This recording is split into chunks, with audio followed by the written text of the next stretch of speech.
Hello, hello, yep. Okey, bertemu kita sekali. Okey, bertemu kita sekali lagi. GDMFX, Global Derivative Capital Markets, untuk webinar percuma pada hari ini. Webinar percuma ini ditaja oleh GDMFX. Topik pada hari ini adalah asas Forex. Hari ini, 14 hari bulan Januari 2013, masa bermula untuk webinar ini adalah pada pukul 8 malam waktu Malaysia dan akan berakhir pada pukul 9 malam. Saya pembentang Azfar dan bahasa yang saya akan gunakan dalam pembentangan ini adalah dalam bahasa Malaysia. Saya berharap agar perbincangan pada hari ini dapat memberi anda sedikit informasi tentang basic Forex. Mari kita mulakan.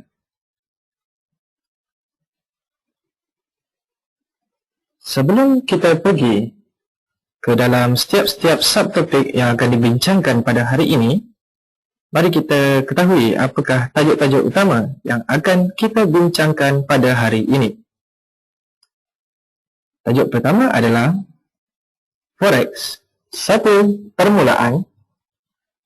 Yang kedua, kita akan bincangkan tentang standard emas, iaitu gold standard, dan perjanjian Bretton Woods yang mempengaruhi mata wang dan pergerakan harga di pasaran. Dan yang ketiga, tulip mania. Kita akan melihat apakah itu tulip mania dan apa kepentingan ke atas pelabur-pelabur Forex. Kemudian kita akan bincangkan tentang cara memasuki pasaran Forex. Dan akhir sekali, kita akan bincangkan tentang cara keluar daripada pasaran Forex. Baiklah, tanpa membazir masa lagi, mari kita mulakan perbincangan kita pada hari ini dengan tajuk pertama, Forex, satu permulaan.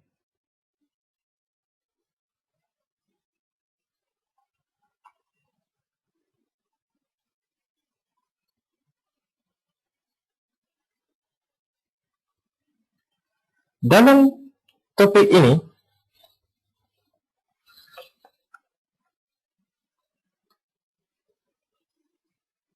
kita akan bincangkan tentang sejarah-sejarah di mana bermulanya Forex.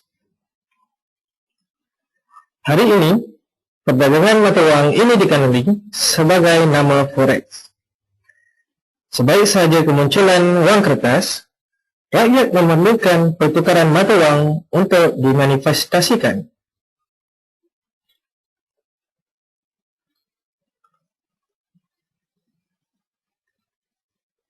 Semasa zaman pertengahan dahulu, keluarga Medici membuka bank di lokasi berasingan untuk memberi kemudahan pertukaran mata wang.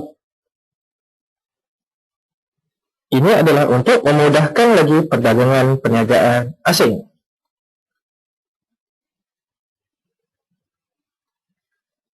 Ia berlaku pada abad ke-15 dan kemudian pada abad ke-17 dan ke-18 di Amsterdam merupakan pengelalui pasaran Forex yang aktif.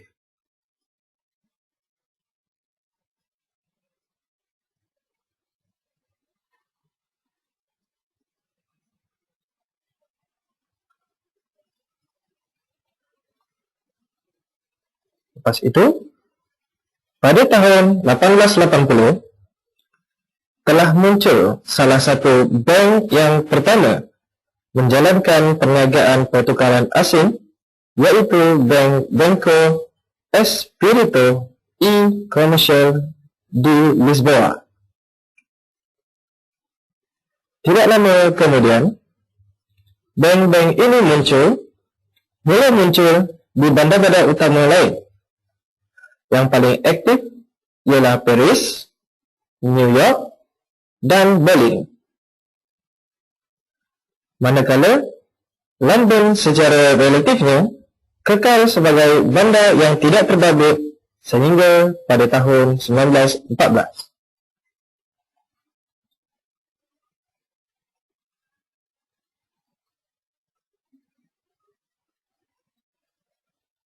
Baiklah, sebentar tadi kita ceritakan tentang sejarah kemunculan Forex.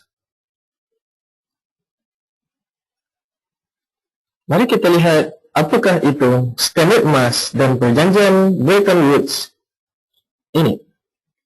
Apakah kesan atau impact Standard Emas dan Perjanjian Bretton Woods terhadap pasaran Forex? Mari kita bincangkan.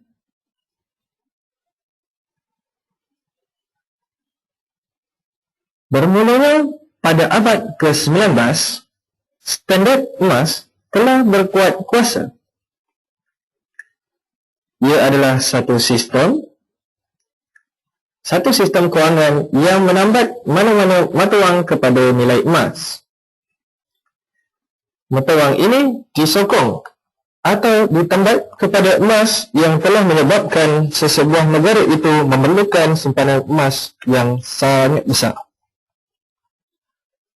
Walau bagaimanapun, terdapat beberapa faktor luaran seperti penemuan baru deposit emas. Sebenarnya, sebahagian besar daripadanya dipengaruhi oleh Standard Emas. Apabila Perang Dunia Pertama hampir,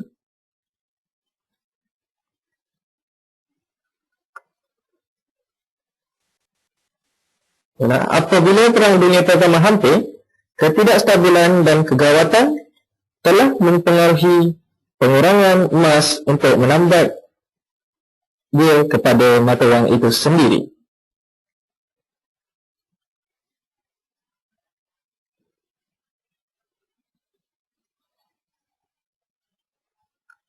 Negara-negara utama Eropah telah berbelanja lebih kepada projek-projek ketenteraan dan akhirnya lebih banyak wang telah dicetak. Wang ini dicetak untuk memberikan ganjaran ataupun hadiah kepada para tentera yang berkhidmat untuk negara US pada ketika itu, pada negara-negara utama Eropah.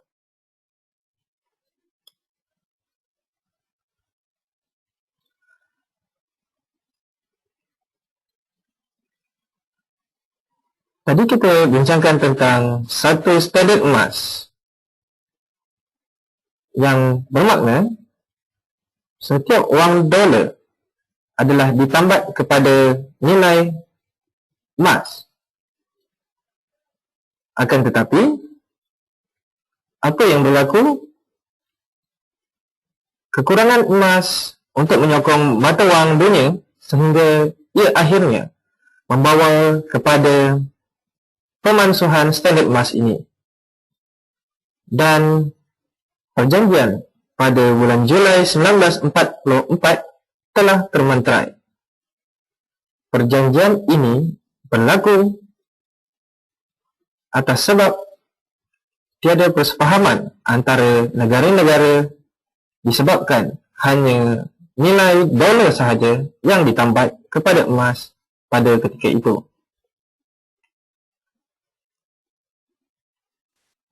Ciri-ciri utama sistem Bretton Woods adalah mewajibkan setiap negara-negara yang mengambil bahagian untuk menyertakan kadar pertukaran mata wang mereka dengan menambat mata wang mereka kepada dolar Amerika Syarikat. Ini bermakna dolar Amerika Syarikat telah memonopoli pasaran pada ketika itu kerana hanya dolar Amerika Syarikat yang ditambat kepada emas. Kesan daripada perjanjian ini, sehingga pada masa ini, dolar Amerika Syarikat adalah mata wang yang paling berkuasa, hanya satu-satunya ditambat dengan emas. Perjanjian Bretton Woods telah menumbuhkan tabung kewangan antarabangsa, International Monetary Fund, dan Bank Antarabangsa, International Bank, sebagai tujuan untuk pemulihan dan pembangunan kepada dunia. IMF dan World Bank ini masih kekal sehingga kini.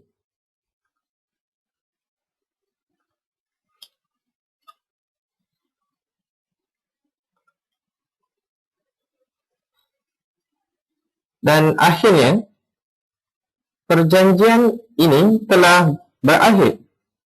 Sistem kewangan Bretton Woods ataupun The Bretton Woods Monetary System telah berakhir pada bulan Ogos 1971.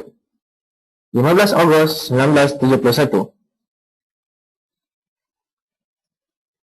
Sebab utama bagi kegagalan ini adalah bahawa hanya mata wang dolar Amerika Syarikat yang ditambat dengan emas. Bekas Presiden Amerika Syarikat iaitu Richard Nixon mengumumkan pengakhirannya. Seperti yang anda lihat di gambar sebelah kiri ini adalah satu screenshot di mana Richard Nixon mengumumkan pengakhirannya, dan sebelah kanan ini menggambarkan bagaimana emas telah ditambat dengan mata wang US pada ketika itu. Dengan berakhirnya perjanjian Bretton Woods, secara kesimpulannya, wang kertas atau duit tidak lagi mempunyai nilai intrinsik kerana tidak ditambat kepada emas. Duit hanya sebagai satu mata wang atau currency. Dan wang kertas ini mempunyai kadar inflasi setiap tahun.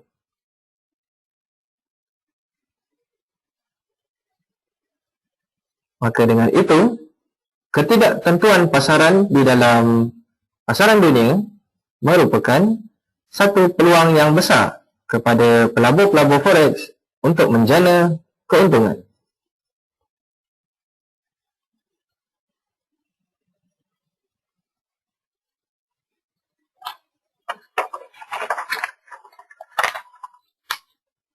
Baiklah, seterusnya kita akan bincangkan tentang tulip mania. Topik ini penting kerana tulip mania merupakan satu contoh yang sangat sempurna untuk menggambarkan suatu situasi kadar permintaan dan penawaran yang mempengaruhi harga terhadap pasaran.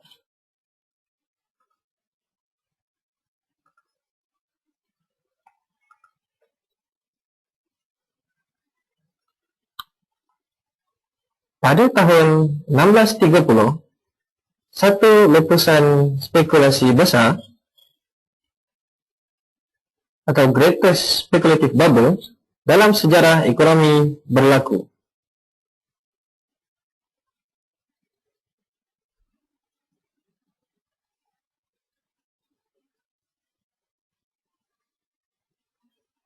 Contoh ini adalah sangat sempurna bagi menerangkan tentang penawaran dan permintaan, iaitu demand dan supply dalam pasaran.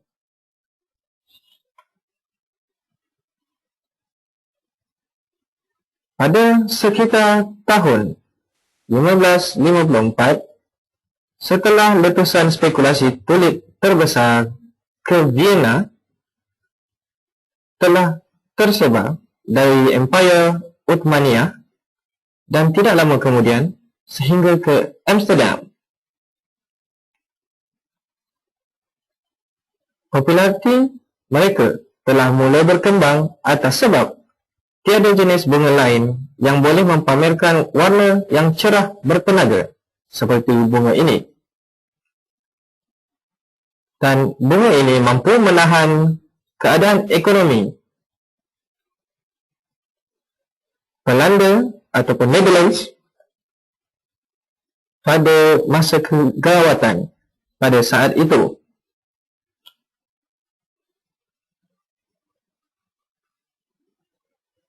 Tidak lama kemudian, bunga tulip telah menjadi status ataupun simbol kemewahan. Lalu, permintaannya secara perlahan-lahan meningkat. Sekiranya suatu permintaan meningkat dan kadar pengeluaran ataupun supply sekata, maka dengan itu Secara teori supply and demand, keadaan harga akan meningkat. Ia menjadi satu status ataupun simbol kemewahan di atas sebab harga-harganya yang begitu mahal pada ketika itu.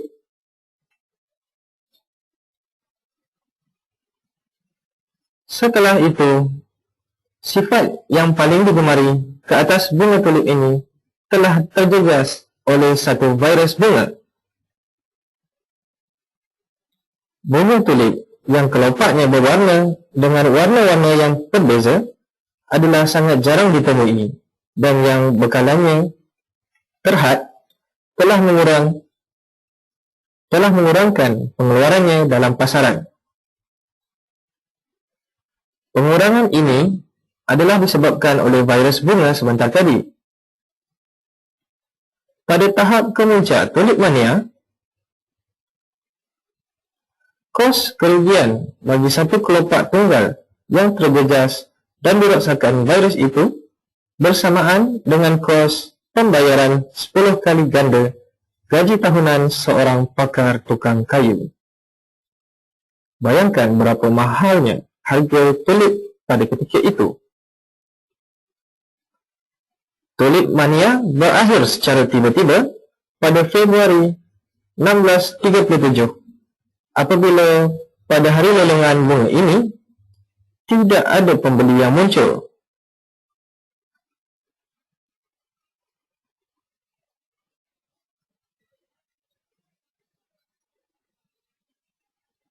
Pada hari itu, bekalan bunga tulip adalah sangat tinggi dan permintaan telah menjadi sifar. Secara jelasnya, penghindaran risiko memainkan peranan yang besar dalam situasi ini kerana pembeli enggan membayar harga yang mahal.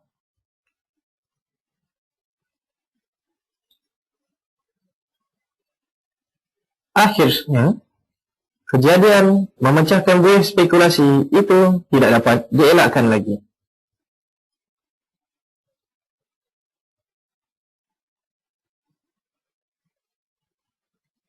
Gambar ini menunjukkan harga tulip pada ketika itu,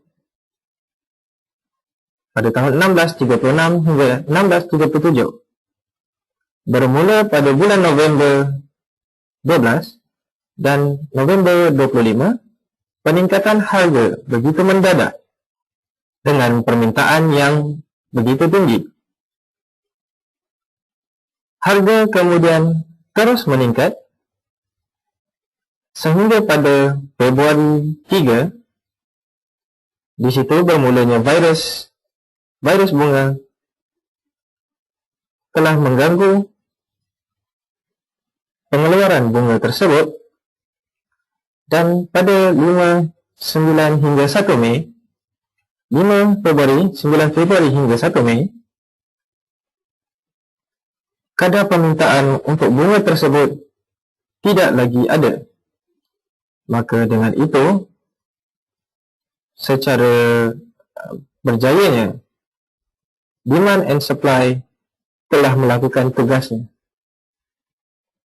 Dengan keadaan permintaan yang sifar dan penawaran ataupun supply yang banyak, tiada pembeli yang ingin membeli bunga tersebut, maka dengan itu, harga yang tinggi, sedangkan harga yang tinggi tidak ada pembeli, apatah lagi harga yang rendah ataupun harga asal.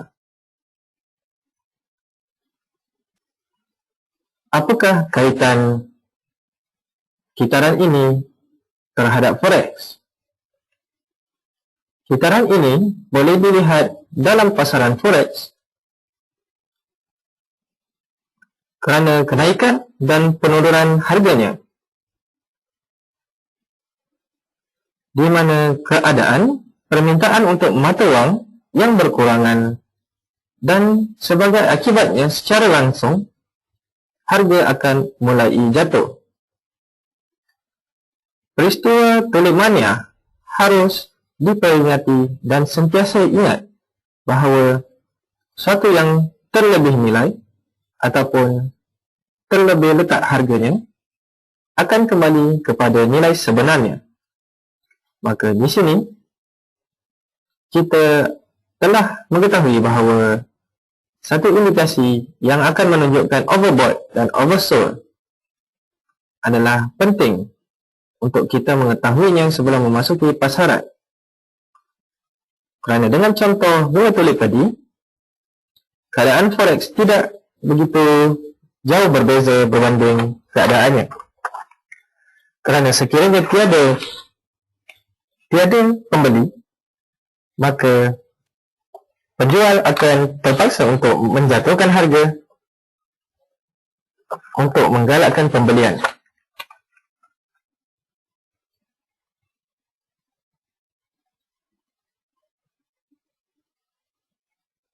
Setelah kita bincangkan tentang asas-asas forex sebentar tadi, iaitu tajuk forex satu permulaan, standard emas, perjanjian Bretton Woods dan juga tulip mania, ayo kita mempelajari cara-cara bagaimana memasuki pasaran forex.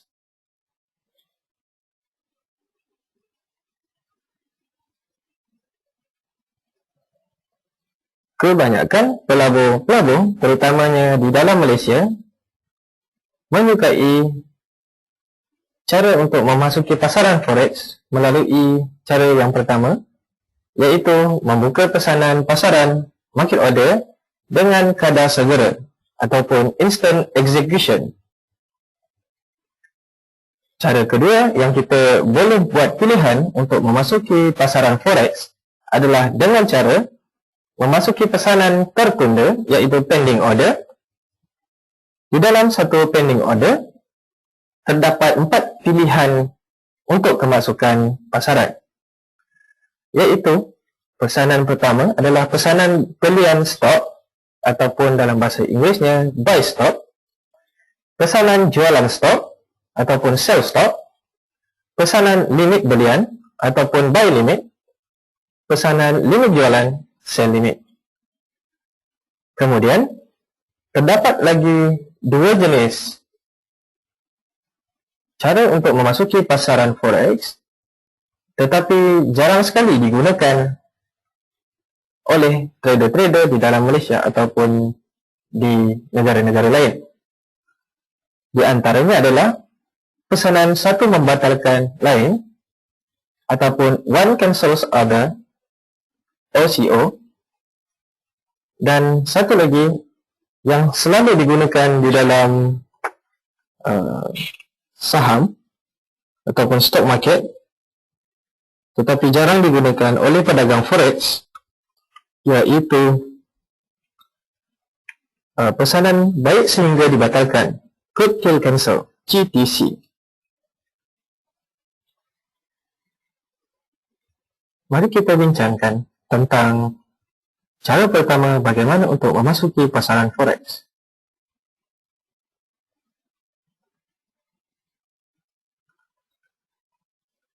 Baiklah, cara pertama untuk membuka pesanan pasaran di dalam forex adalah dengan kadar segera.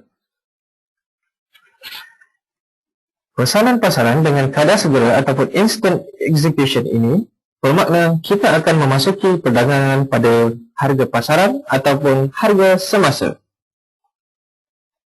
Kita hanya tekan butang beli atau jual pada platform MT4 yang kita ada. Seperti dalam contoh gambar ini, kita boleh terus membeli ataupun menjual ke atas satu pasaran. Sebagai contoh pasangan mata wang Euro USD, kita boleh terus klik kepada butang sell atau butang buy untuk memasuki pasaran tersebut. Perbezaan antara dua nombor ini dipanggil spreads. Kadar spreads ditentukan oleh liquidity provider. Dan di sini sekiranya kita memasuki pasaran dengan buy, kita akan memasuki pasaran pada harga sebagai contoh 1.33766. Dan sekiranya kita memasuki pasaran pada jualan, kita akan memasuki pasaran jualan pada harga 1.33759.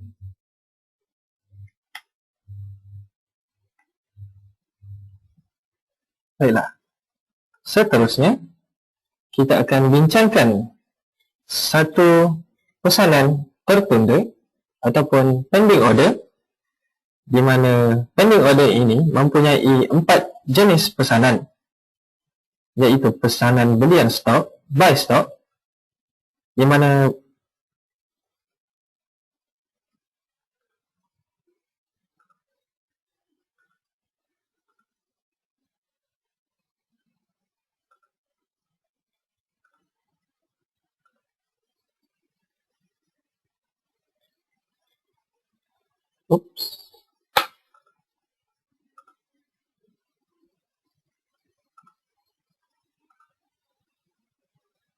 baiklah, pesanan belian stok iaitu buy stock.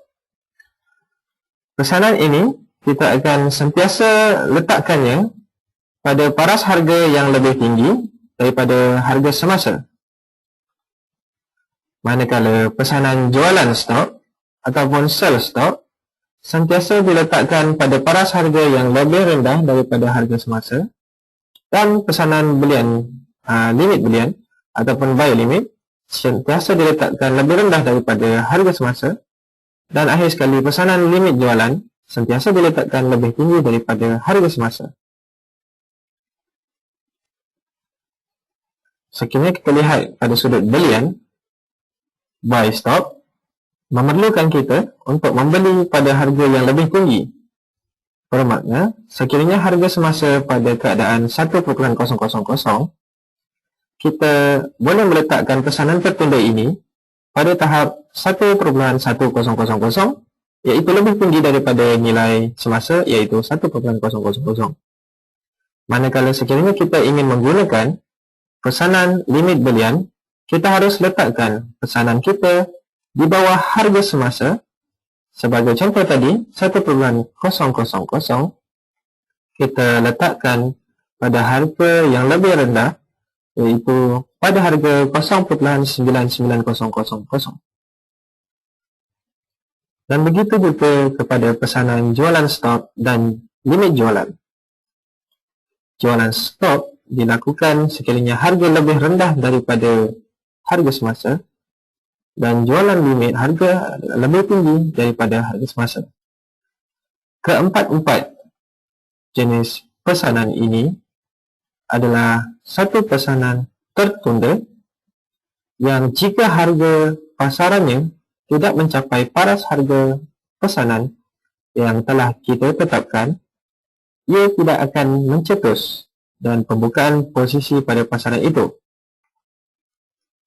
Bermakna, sekiranya harga bergerak beralih daripada pesanan kita, pesanan tertunda kita punya entry tidak akan dicetus atau tidak akan dibuka.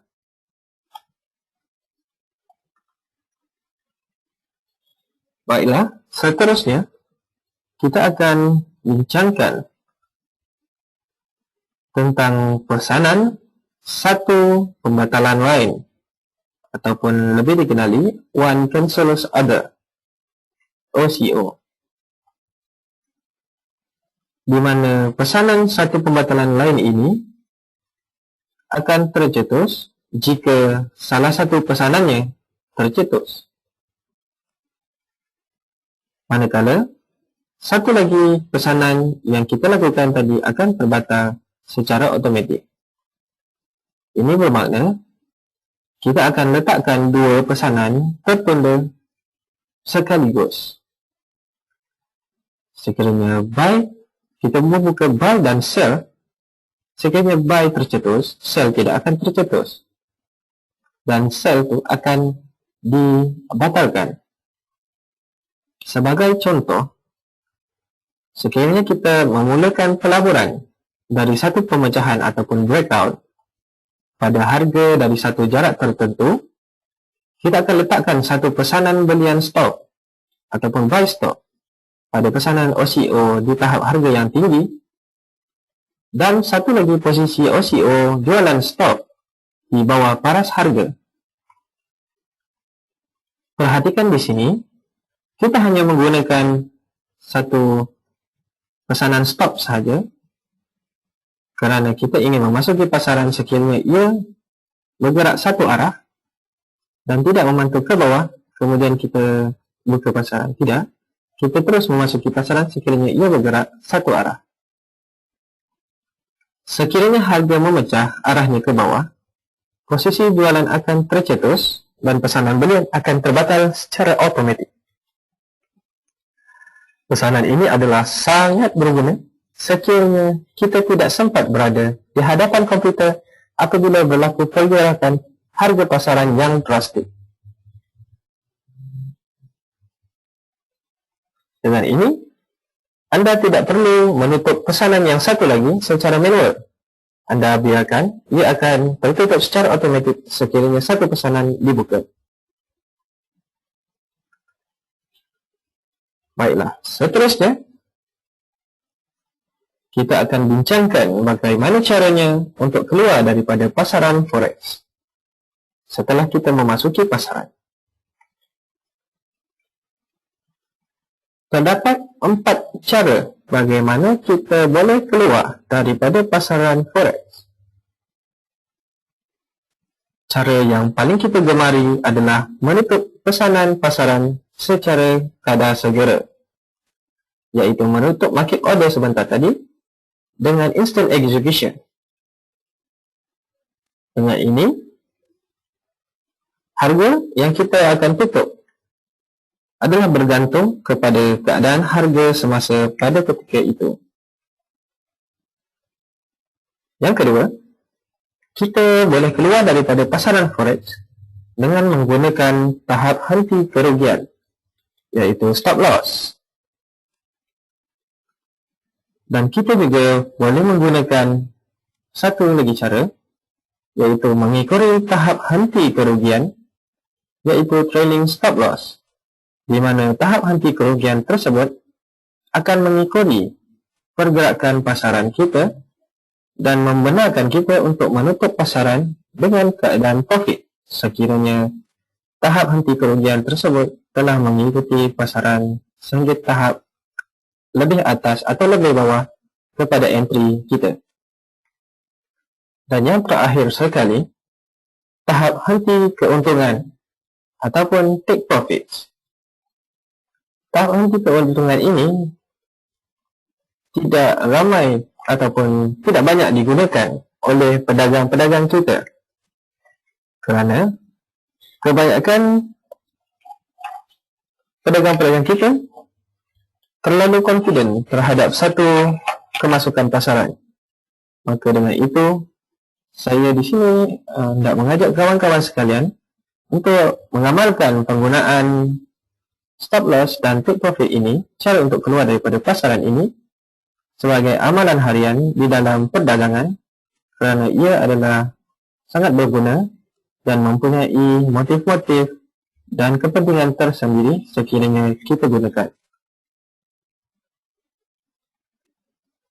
Tanpa membazirkan masa lagi, kita akan bincangkan terus kepada cara keluar pasaran forex yang pertama, iaitu dengan cara instant execution.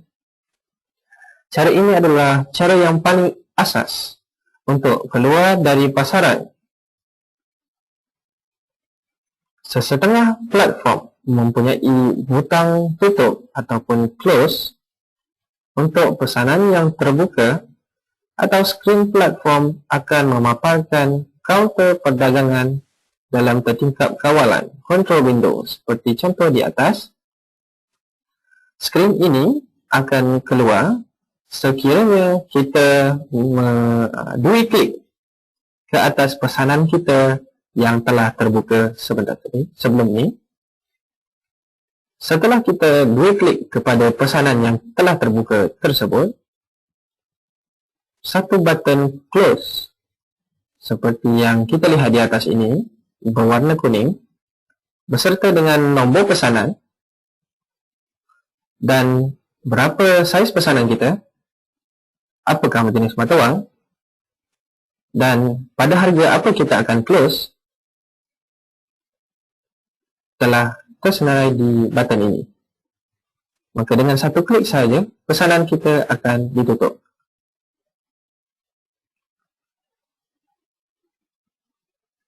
Baiklah, tadi kita bincangkan macam mana untuk keluar daripada pasaran secara segera. Dan ini adalah satu contoh lagi. Lagi satu cara keluar dari posisi pasaran dengan menggunakan tahap henti kerugian ataupun stop loss. Stop loss adalah satu pesanan yang digunakan untuk menghadkan kerugian. Sebagai contoh, jika kita mempunyai posisi belian yang terbuka, kita akan letakkan 30 pips lebih rendah terhadap SL yang kita ingin letakkan. Jika harga turun 30 pips, tahap henti kerugian secara automatik akan dicetus dan posisi belian tadi akan ditutup dengan 30 pip kerugian. SL ini ataupun stop loss, pesanan stop loss ini adalah sangat berguna kepada kita untuk mengawal kadar risiko kita agar kita tidak mengalami kerugian yang lebih daripada apa yang kita tetapkan.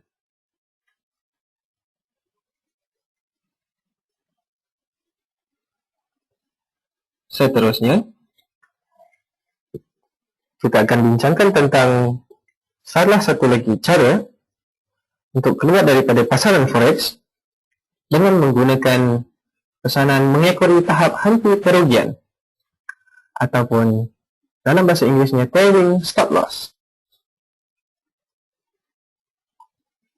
Perbezaan antara TSL dan SL ataupun trailing stop loss dan stop loss adalah trailing stop loss bergerak di sebalik harga. Ia akan mengekori dengan jumlah yang kita telah tetapkan.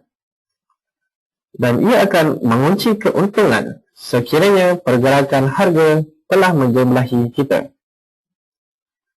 Sebentar lagi saya akan tunjukkan contoh trailing stop loss dan cara-cara untuk membuka pesanan sebentar tadi. Dan kita teruskan dengan perbincangan ini. Sekiranya harga beralih secara bertentangan dan mencetuskan trailing stop loss, maka dengan itu, perdagangan akan ditutup dalam keadaan keuntungan. Mari kita lihat satu contoh untuk memudahkan kita memahami apa itu trailing stop loss. Bayangkan harga semasa pada harga 1,2000. Kita akan membuka perdagangan belian secara instan, secara segera, dan kita akan tetapkan trailing stop loss sebanyak 20 pips terhadap pasaran. Sekiranya harga bergerak lebih tinggi kepada harga 1,2020, TSL dicetuskan secara automatik.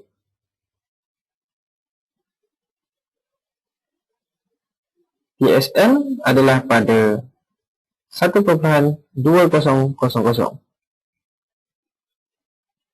Maknanya, sekiranya harga meningkat, trailing stop loss itu akan secara automatiknya mengekori harga pada jarak 20 pips. Sekiranya harga meningkat lagi kepada 1,2050, trailing stop loss akan berpindah mengikut harga yang sentiasa 20 pips di belakangnya. Ini bermakna trailing stop loss sebentar tadi telah meningkat pada harga 1,2030.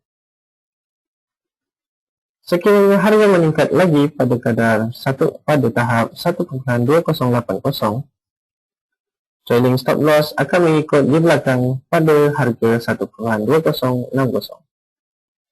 Dan akhirnya, sekiranya harga mulai menurun pada harga 1.2060 tadi, perdagangan ini akan ditutup oleh trailing stop loss dengan kadar keuntungan sebanyak 60 pip kerana harga beralih secara bertentangan sebanyak 20 pip terhadap stop loss.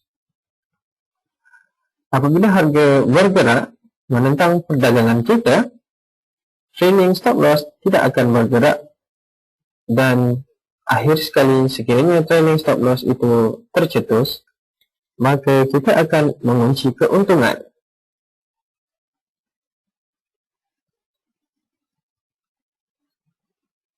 Baiklah, saya terusnya. Kita akan bincangkan satu lagi cara untuk keluar daripada pasaran, iaitu dengan menggunakan tahap henti keuntungan.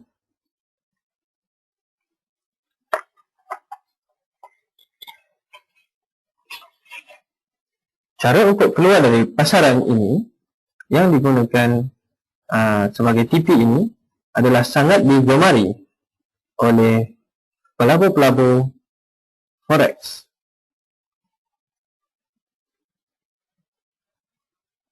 Dengan menetapkan pesanan TP, di mana kita membuat keputusan untuk mengambil keuntungan, penutupan perdagangan pada satu tahap harga yang kita sendiri tetapkan akan tercetus sekiranya harga mempengaruhi ke arah kita. Bermakna, kita boleh tetapkan paras TP selepas memasuki perdagangan atau semasa memasuki perdagangan.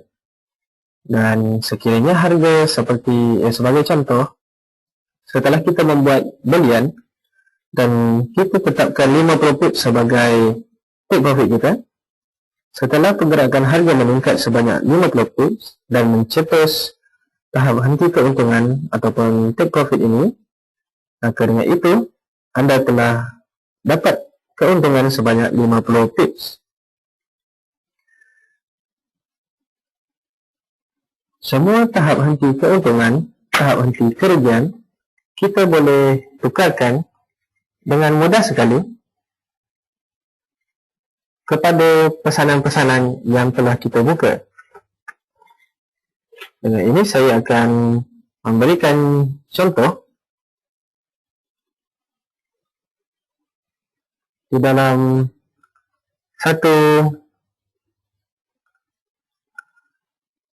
satu platform MT4.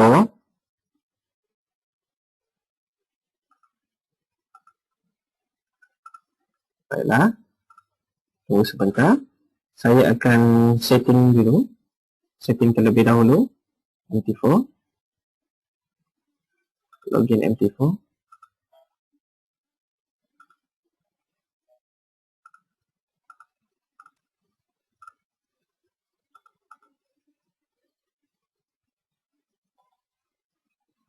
Baiklah, sekiranya anda ada apa-apa soalan atau kemusykilan atau keraguan, sila letakkan soalan anda di bahagian question dan anda boleh raise hand ataupun angkat tangan anda untuk mendapat perhatian agar saya boleh memberikan jawapan dengan kadar segera.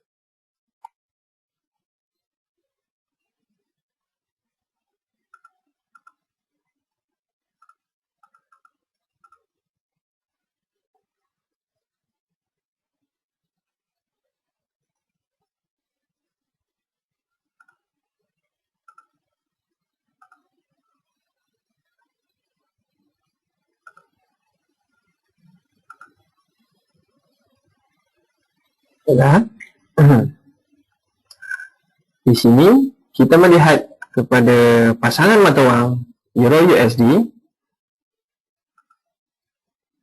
Saya akan memberikan contoh kepada anda bagaimana untuk membuka satu pesanan dan bagaimana untuk menutup satu pesanan tersebut dengan cara menggunakan kesemua contoh-contoh dan kesemua jenis-jenis pembukaan dan penutupan yang telah kita bincangkan sebentar tadi. Baiklah, contoh pertama, Saya akan tunjukkan bagaimana kita memasuki pasaran secara instant execution ataupun pada kadar segera. Setelah anda membuka platform anda seperti ini, kita hanya perlu klik pada bahagian ini, New Order.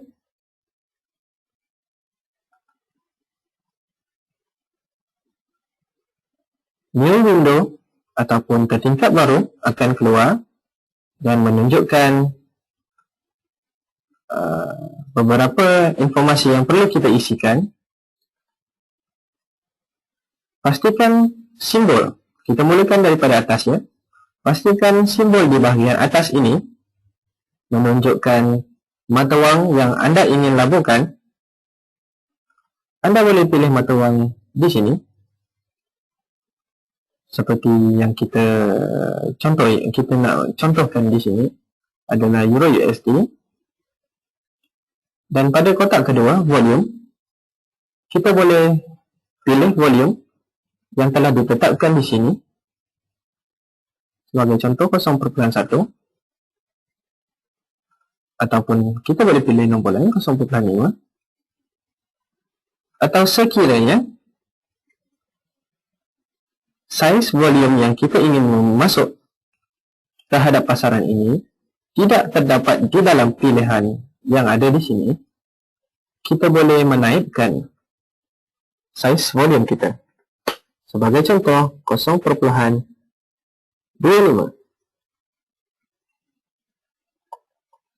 Seterusnya, kita boleh tetapkan stop loss dan take profit sebelum memasuki pasaran. Kemudahan ini boleh digunakan sekiranya kita membuka akaun klasik, dan sekiranya kita menggunakan akaun Blade, ECN Blade, stop loss dan take profit tidak boleh diletakkan sekali dengan entry, kerana stop loss dan take profit ini kita hanya akan letakkan setelah kita entry. Itu untuk akaun Blade. Dan contoh ini menunjukkan akaun klasik. Maka dengan itu saya akan tunjukkan dulu bagaimana untuk membuka satu position. Kita akan tunjukkan stop loss dan take profit selepas ini. Kemudian di bawah stop loss atau take profit tersebut ada satu bahagian komen. Di sini kita boleh letakkan komen-komen yang kita ingin letakkan terhadap pesanan, satu-satu pesanan spesifik tersebut. Sebagai contoh, komen pertama, mari belajar forex. Komen ini akan keluar pada pesanan kita sekiranya kita telah membuka pesanan tersebut. Dan seterusnya kita letakkan type di sini. Di sini adalah pilihan type untuk kemasukan pasaran, iaitu instant execution dan pending order. Kita akan tunjukkan macam mana untuk menggunakan instant execution terlebih dahulu. Sebagai contoh di sini kita ada buy dan sell. Mari kita ambil contoh untuk menjual pasaran ini, pasaran Euro USD. Klik saja pada butang sell dan kita akan memasuki pasaran. Setelah kita memasuki pasaran, satu nombor siri terhadap pesanan kita akan tercetus, akan keluar. Posisi yang kita ambil iaitu sell, jualan. Volume yang kita ambil iaitu 0.25. Jenis pasangan mata wang, Euro USD. Size lot, standard. Dan pada harga 1.3344. Successful, berjaya. Anda boleh buat pilihan sama ada untuk klik OK. Window ini akan terpadam ataupun boleh klik print.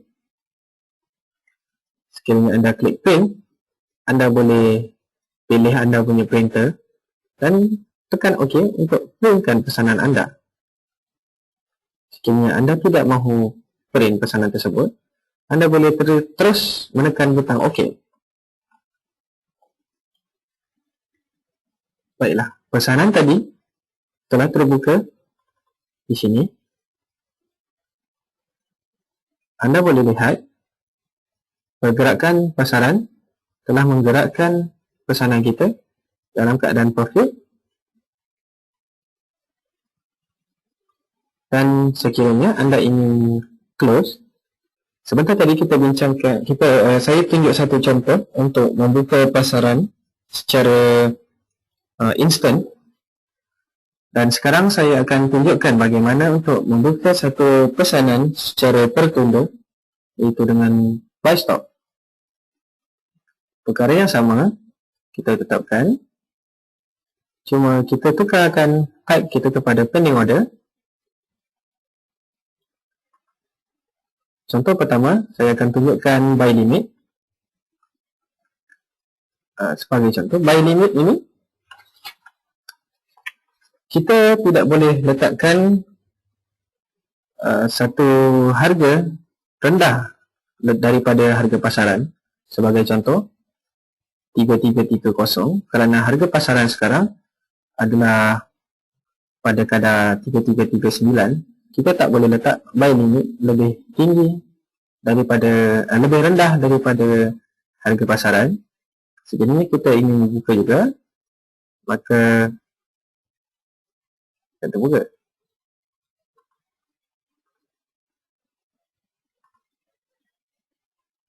Dan seterusnya kita akan tunjukkan contoh pending order terhadap sell limit. Sell limit sentiasa diletakkan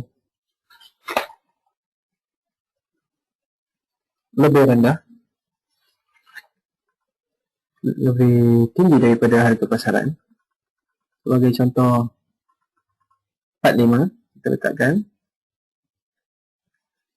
ke di sini, kita tercetus, dan segala pesanan yang tertunda kita akan keluar di bahagian bawah ini, dan pesanan yang instant tadi keluar di bahagian atas ini.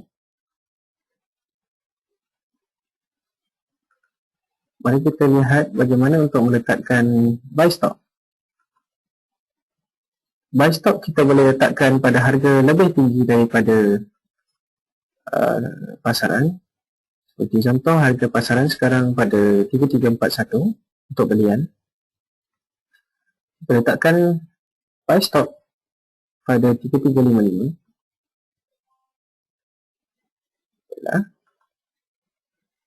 Ini contoh buy stop. Buy stop di sini.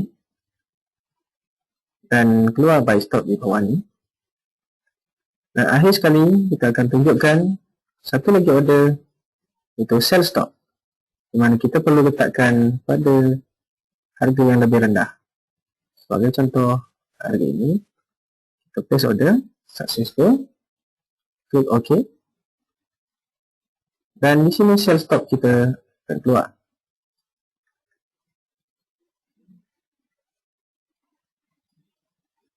Nah, bagaimana untuk keluar daripada pasaran? Kita boleh keluar daripada pasaran secara instant dengan double klik di bahagian ini.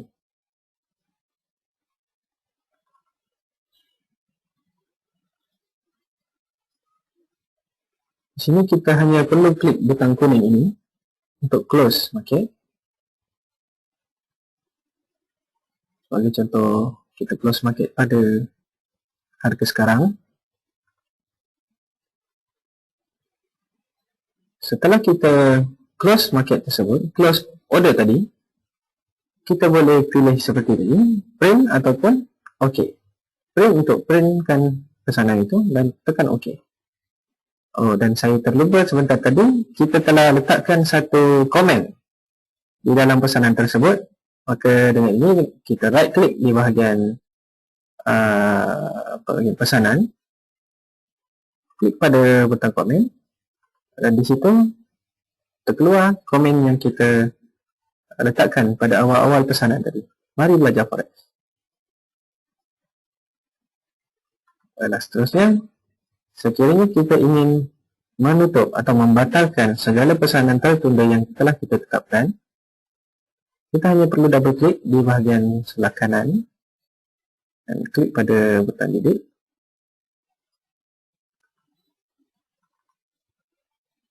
Klik pada butang delete. Okey. Sekiranya ingin menukar atau memodifikasikan harga kepada harga yang lebih rendah atau lebih tinggi, sebagai contoh buy stop ini, saya ingin dia lebih mudah dicetus, lalu saya turunkan harga ini pada harga ini. Saya akan klik pada modify dan dia akan tercetus. Dan begitu juga untuk sell stop, saya letakkan harga lebih tinggi untuk mendekati harga sekarang, harga terkini. Maka dengan itu saya tekan modify dan perubahan akan berlaku. Untuk membatalkan, klik pada sebelah kanan. Untuk memodify, klik pada bahagian tengah. Pilih.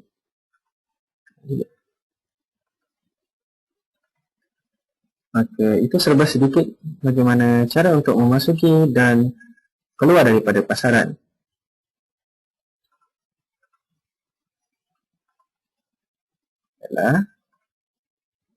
Dan ini saya ingin mengucapkan ribuan terima kasih atas perhatian dan kerjasama anda.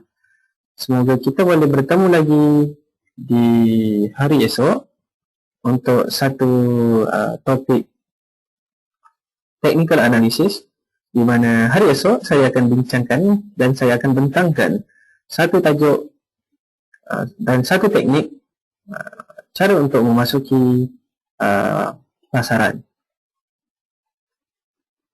Sekali lagi terima kasih.